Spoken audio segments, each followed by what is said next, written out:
looking for something, just somewhere beautiful to live, and we came and saw this place, and it was pretty obvious that was what we needed, just almost a couple of kilometres of Snowy River. So it was a privilege to find this and buy it and live here for about 8 years.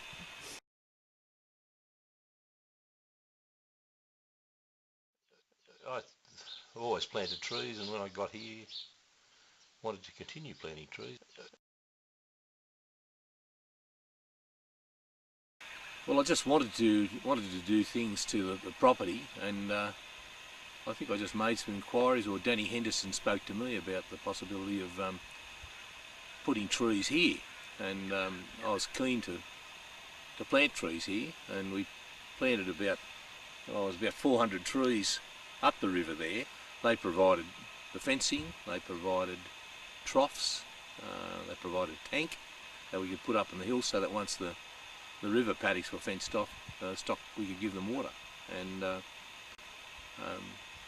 it was a few $1,000s worth of equipment that they gave us, and I just had to provide the labour to set it up, which was a good arrangement, because then you've got to get involved with a time frame to do things, so that it just didn't sit there for years without it being used. We've run a fence, I suppose it varies from 50 metres or so along our property, just so that we can keep stock off that area. Yeah, so that any trees that we planted, apart from having to cope with what nature provides, they didn't have to cope with stock tramping them down and eating them. It's been improving all of the time, and changes just the way the river changes.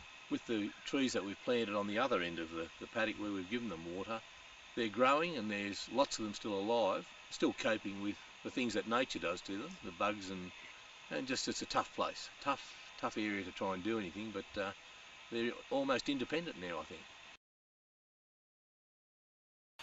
Until they started to let some water out, we didn't see much change with the river edge. But once those flows had been allowed to happen, the silt went and just transformed the river, and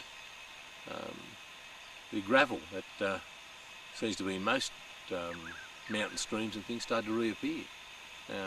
And also, I suppose, should just mention, haven't seen many fish here. And then once the gravel had started to reappear, then we started to see a few fish. There's no finish line. It just goes on, and you just continue to do things, just planting more trees, or replacing the ones that have died, or just, we've got the other end of our place to do with some time, but it's very time consuming and physically demanding, so it's a lot of hard work. I'd like to see more water down the river, so that the magnificent Snowy River returns to the river that it was, or part of that way anyway, and with trees along its bank to make it look more beautiful.